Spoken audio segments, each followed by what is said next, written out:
قرآن میں اللہ نے حکم دیا قل اے نبی آپ ان سے کہہ دیجئے کہ تم جو مجھے کہہ رہے ہو کہ دوسرا قرآن آلٹرنیٹ لے آؤ یا تھوڑی سی اس میں کیا ہو جائے چینجنگ.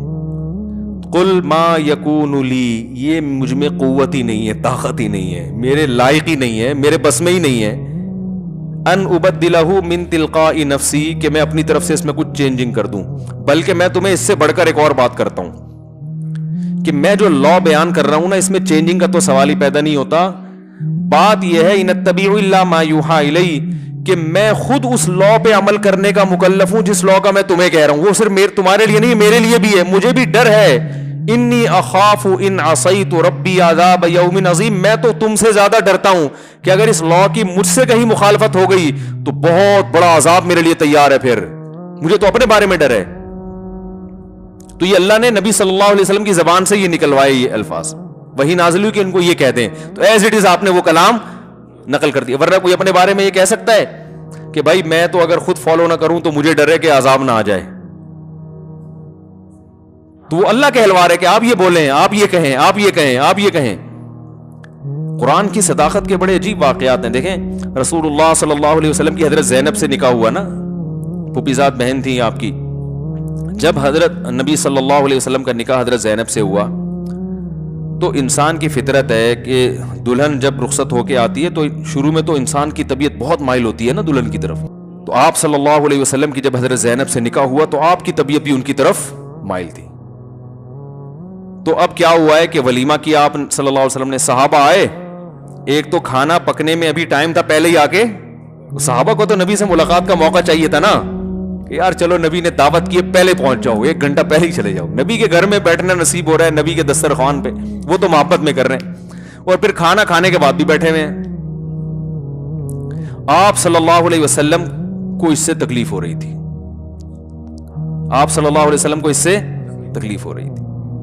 آپ صحابہ کو یہ کہہ نہیں پا رہے تھے کہ یہاں سے جاؤ, کیونکہ ایسے موقع پہ انسان کو حیا آتی ہے, شرم آتی ہے.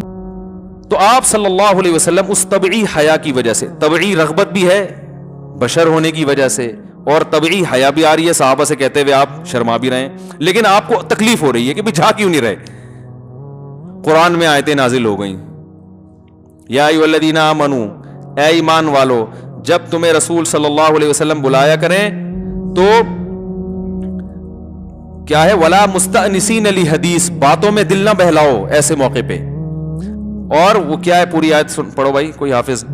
الی طعام غیر ناظرین الہ, جب کھانے کی طرف تمہیں بلایا جائے تو اس طرح سے جاؤ کہ اس کے پکنے کا انتظار نہ کرو, جب پک جائے پھر پہنچو وہاں جا کے. ابھی پکا ہے نہیں پہلے سے, کتنا کلیئر قرآن نے بیان کر دیا. اور آگے اللہ نے فرمایا کہ رسول اللہ صلی اللہ علیہ وسلم یستحیی منکم, تم سے حیا کرتے ہیں. نبی کے دل میں یہ بات ہے مگر بیان نہیں کر پا رہے, لیکن اللہ اس معاملے میں حیا نہیں کرتا, وہ بات کو بیان کر دیتا ہے. تو اب آپ بتاؤ کہ کہاں تو نبی اپنی زبان سے یہ بات کہتے ہوئے حیا کر رہے تھے اور اللہ نے پوری آیتیں بنا کے نازل کر دی. تو آپ صلی اللہ علیہ وسلم کو یہ آیتیں سناتے ہوئے کتنی حیا آ رہی ہوگی ہے بھائی. لیکن اب مجبور ہو گئے بھائی, جب اللہ نے نازل کر دیا تو اب کیا کرنا ہے, اب تو سنانی ہی سنانی ہے.